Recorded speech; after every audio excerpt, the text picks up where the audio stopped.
Chapter 9, The Mouse and the Motorcycle. Ralph takes command.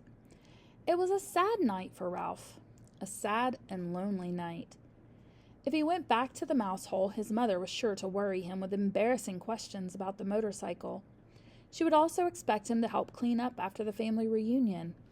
If he took off his crash helmet, he could squeeze under the door and explore the hall on foot, but he could not bear to part with the helmet. And anyway, he had no desire to travel by foot where he had once ridden with such noise and speed. Ralph scurried through the shadows on the floor to the curtain, which he climbed to the window-sill. There he sat, huddled and alone, staring out into the night, listening to the kissing sounds of the bats as they jerked and zigzagged from the eaves of the hotel through the pines and back again. Around the window, the leaves of the Virginia creeper vine shifted in the breeze, and down in the lobby a clock struck midnight. An owl slid silently through the night across the clearing of the parking lot from one pine to another.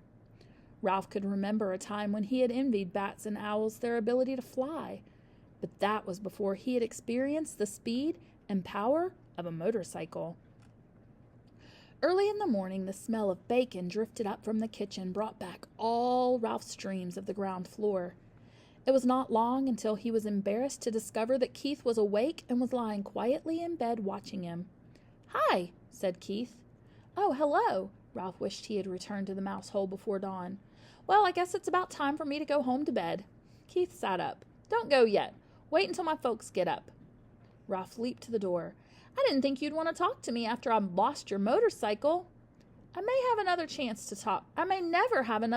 to talk to a mouse." Ralph was flattered. It had never occurred to him that a boy would consider talking to a mouse anything special. "What would you like for breakfast?" asked Keith. "You mean we still get room service? After what I did?" "Sure." Keith pulled his knees up under his chin and wrapped his arms around his legs. "You mean you aren't mad at me anymore?" said Ralph. "I guess you might say I'm mad, but not real mad," Keith decided. "I've been lying here thinking. It wouldn't be right for me to be real mad, because I get into messes myself. My mom and dad tell me I don't stop to use my head." Ralph nodded. "I guess that's my trouble too. I don't stop to use my head." "They say I'm in too much of a hurry," said Keith. "They say I don't want to take time to learn to do things properly." Ralph nodded again. He understood. If he had waited until he had learned to ride the motorcycle, he would have never ridden off the bedside table into the wastebasket. "I'll never forget the first time I rode a bicycle with handbrakes," reminisced Keith. "I took right off down a hill. I had always ridden bicycles with foot brakes, and when I got going too fast, I tried to put on foot brakes, only there weren't any." "What happened?" Ralph was fascinated. "By the time I remembered to use the handbrakes, I hit a tree and took an awful spill." Somehow this story made Ralph feel better. He was not the only one who got into trouble. "The hard part is," continued Keith, "I am in a hurry. I don't want to do kid things. I want to do big things, real things. I want to grow up." "You look pretty grown up to me," said Ralph. "Maybe to a mouse," conceded Keith. "But I want to look grown up to grown-ups." "So do I," said Ralph with feeling. "I want to grow up and go down to the ground floor." "Everybody tells me to be patient," said Keith. "But I don't want to be patient." "Me neither," agreed Ralph. Someone stirred next door in room 216. "Well, I guess I'd better be running along," said Ralph. "Say, about that breakfast." "Sure, what do you want?" "How about some bacon?" suggested Ralph, remembering the fragrance that had floated up to the windowsill. "And some toast?" "With jelly," agreed Ralph, and ran off to the mouse hole, eager to tell his family things were not so bad after all. They were still entitled to room service. But when Ralph reached the mouse hole, he found pandemonium. His brothers and sisters and cousins were huddled together, squeaking with fright. His mother picked up a bunch of shredded Kleenex and put it down again, only to pick up another bunch as if she didn't know what to do with it. Uncle Lester and Aunt Dorothy were there too, stuffing crumbs into their mouths as if they expected never to eat again. "Dear me," Ralph's mother was saying, "whatever shall we—" "Oh, Ralph, there you are at last! Where on earth have you been?" "Never mind, we haven't time." "Time for what?" asked Ralph. "What's going on around here, anyway?" "The housekeeper, your Uncle Lester. The sheets. Oh, do be quiet, everybody. Ralph's mother was so agitated she couldn't tell her son what was wrong. Uncle Lester swallowed a mouthful of crumbs. It's like this, Ralph. The housekeeper discovered a hamper full of sheets and towels and pillowcases with holes chewed in them. Uh-oh, thought Ralph. Whatever happened was all his fault. He might have known. I heard her telephoning the manager about it from her office, continued Uncle Lester. The manager came up and called in all the maids and bellboys, and everyone had to look at the holes chewed in the sheets. It was quite a powwow. The motorcycle, thought Ralph. What happened to the motorcycle? There might be a chance it did not go to the laundry after all. You didn't happen to see a motorcycle in the housekeeper's office, did you? He ventured out.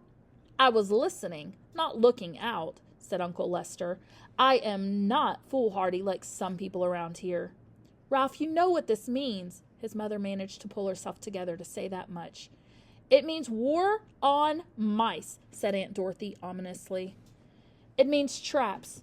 Poisons, said Uncle Lester. Who knows? This time the management might even spend money on an exterminator. We shall have to flee. There's nothing else to do. And if we flee, the owls will get us, said Ralph's mother, causing the brothers and sisters and cousins to set up an awful squeal. Shh! The mouse mother fluttered her paws in alarm. Flee? Ralph was bewildered. Flee and leave room service? Room service? Exclaimed his mother. How can we expect room service after you lost that poor boy's motorcycle? It's all right, Ralph assured his mother and could not resist adding rather grandly. I've already ordered. Room service is bringing us bacon and toast with jelly. This news silenced everyone. A breakfast of bacon and toast with jelly delivered to the mouse nest without first being dropped on the carpet was not to be abandoned lightly. We want jelly! We want some jelly! All the little cousins began to squeak. Be quiet, ordered Uncle Lester. Do you want them to find us? Ralph knew that no matter what the others chose to do, he was not going to flee from the hotel. Not until he found out what had happened to the motorcycle. He was very sure of this, and all at once he felt calm and clear-headed as he had never felt before. He knew exactly what his family should do. Be quiet, everybody, Ralph ordered, standing up straight so all his relatives could see him. I'll tell you what we're going to do. See here, Ralph, interrupted Uncle Lester. You're pretty young to be giving orders to your elders. Now, Lester, said Aunt Dorothy, let's listen to Ralph. After all, he has our food brought up by room service. No one else in the history of the family has ever managed that. This silenced Uncle Lester, and Ralph was allowed to continue. What we should do is keep quiet for a few days. Here he looked down at his little cousins, who for once in their lives were not squeaking. I'll arrange for room service to bring our meals so we won't have to go scrabbling around in the woodwork or scrounging around in the rooms. That way we won't be tempted to taste any poisoned food or go near any traps. And if the management doesn't see or hear any of us for a few days, they'll forget about us. They always do. Now just a minute, said Uncle Lester. This boy won't be here long. You know how it is with people, here today and gone tomorrow. Ralph had the answer. This is only Sunday. He'll be here until Tuesday, because Monday's the 4th of July, and his father says he won't drive in holiday weekend traffic. He always brings us plenty, and if we don't stuff ourselves, we can save enough to last until the management forgets us. Uncle Lester nodded thoughtfully. That seems like a great idea. Yes, but Ralph, there's one thing that worries me, said his mother. How are we going to tip room service? When people have a waiter bring food to the room, they always give him a coin or two for his service. We haven't any money. Ralph had not thought of this. If we're going to continue to accept room service, we must do the right thing, insisted his mother. Don't worry, I'll think of something, promised Ralph in the grand way he had acquired since he had ordered a meal sent up to the mouse nest.